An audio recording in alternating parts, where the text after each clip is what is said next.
അസ്സലാമു ഇസ്ലാമിക സ്പീച്ചിലേക്ക് എല്ലാവർക്കും സ്വാഗതം. ഒരു 7ാം ക്ലാസ്സിൽ പഠിക്കുന്ന ഒരു കുട്ടി എനിക്കുണ്ട് ഒരു മെസ്സേജ് ആണെങ്കിൽ ഒപ്പില്ല, അമ്മ ഓനും തന്നെ ഉള്ളൂ.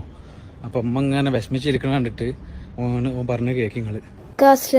ഒരു ചെറിയൊരു സഹായം ചെയ്തു തരുമോ? ഞങ്ങൾ നിക്കണ വീടിന്റെ വാടക 4000 ഉറുപ്പ്യാണ്.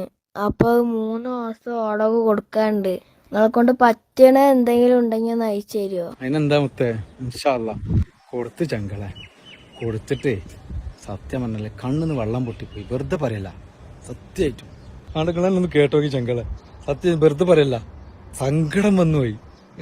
പൈസ കൊടുക്കും തന്നിട്ട് പഠിച്ചോനൊന്നും നന്നാക്കട്ടെ. പൈസ തന്നോര് ഇതിനിടപെട്ട നിങ്ങൾ എല്ലാരും പഠിച്ചോൻ നന്നാക്കട്ടെ. അത്രയൊന്നും വൃത്തിയോടെ ഉണ്ടാവും. ഞാൻ ചോദിച്ചത് വേഗം കൊടുത്തോണ്ട് മോനിക്കിന്റെ കുട്ടിക്ക് നല്ലൊരു മീനും ചോറും കൊടുത്തിട്ട് കുറെ ദിവസമായി. എനിക്ക് ഇഷ്ടമുള്ള എന്താ വെച്ചാൽ ഞാൻ പറഞ്ഞേ നിങ്ങള് എത്രയാണ് വാടക, എത്രയല്ല വാടക, അപ്പൊ അതിന്റെ എക്സ്ട്രാ കുറച്ച് തോനെ പൈസ അയച്ചിട്ട് ഞാൻ പറഞ്ഞ് നിങ്ങൾ ബാക്കിക്ക് ഫുഡും സാധനങ്ങളും മേടിച്ചോളിന്ന്. കാരണം പൈസ തന്ന ചങ്കിനോട് പറഞ്ഞ് ബാക്കിക്ക് അവർ ഫുഡും സാധനങ്ങളും മേടിച്ചോട്ടേന്ന്. അങ്ങനെ അത് മേടിച്ച് കൊടുത്തോളാന്നാണ് അമ്മ പറഞ്ഞത്. ഒന്നും കൂടി കേക്കിങ്ങൾ നമ്മക്ക് സഹിച്ചോ?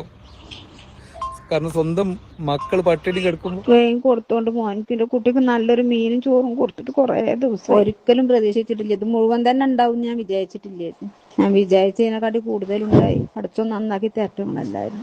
കാക്കാന്ന് പറഞ്ഞത് രാത്രി 2 മണിക്ക് തുടങ്ങിയിട്ട് നിസ്കാരം ഓത്തും തുടങ്ങുന്ന ഒരു മനുഷ്യനാണ്. പഠിച്ചനോട് അത്ര അടുപ്പായിരുന്നു. ഒരു മരിക്കണൊരു വേദനയും കൂടിയ മനുഷ്യനക്ക് ഉണ്ടായിട്ടുണ്ടായി. എന്റെ കുട്ടി വെള്ളം കൊടുത്തിട്ട് മരിച്ച ആരുമില്ല, ഞാനും അവനും തന്നെ എല്ലാം ഉണ്ടായിരുന്നു. അവനാണ് വെള്ളം എടുത്ത് കൊടുത്തിട്ട് മരിപ്പിച്ച് എന്റെ മടിയിൽ കിടന്നിട്ട് മരിച്ചു. ബാഗ് തന്ന അമിത് കാക്കല്ലേ, ഞാൻ ആ കാക്കാനോട് ചോദിച്ചു നോക്കട്ടെ, നിങ്ങൾക്ക് അറിയൊന്നും വേണ്ടാന്ന് പറഞ്ഞിട്ട് അവന്റെ ഇഷ്ടത്തിന് അവൻ വിളിച്ചത്. കടങ്ങളും വീടി സമാധാനമായിട്ട് കിടക്കുക. അൽഹംദുലില്ലാ കടം വീടിയെന്ന് പറഞ്ഞപ്പോ അവർക്ക് ആ ഒരു സമാധാനം അത്ര.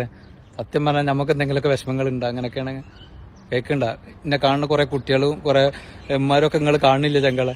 നമ്മൾ ഓരോരുത്തരുടെ വിഷമങ്ങൾ കാണുമ്പോൾ സത്യം പറഞ്ഞാൽ നമ്മളൊക്കെ എത്ര ഭാഗ്യവന്മാരാണ്, എത്ര ഭാഗ്യവന്മാരാണ്.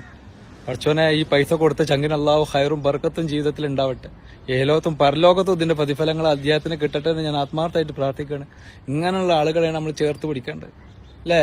ഇൻഷാ അല്ലാഹ് നമ്മളെ കൊണ്ട് കഴിയുന്ന രൂപത്തിലൊക്കെ നമ്മൾ സഹായിച്ചിട്ടുണ്ട്. അല്ലാഹു ഹൈറാക്കട്ടെ.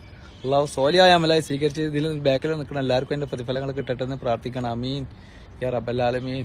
അപ്പോൾ ഒന്നും പറയാനില്ല.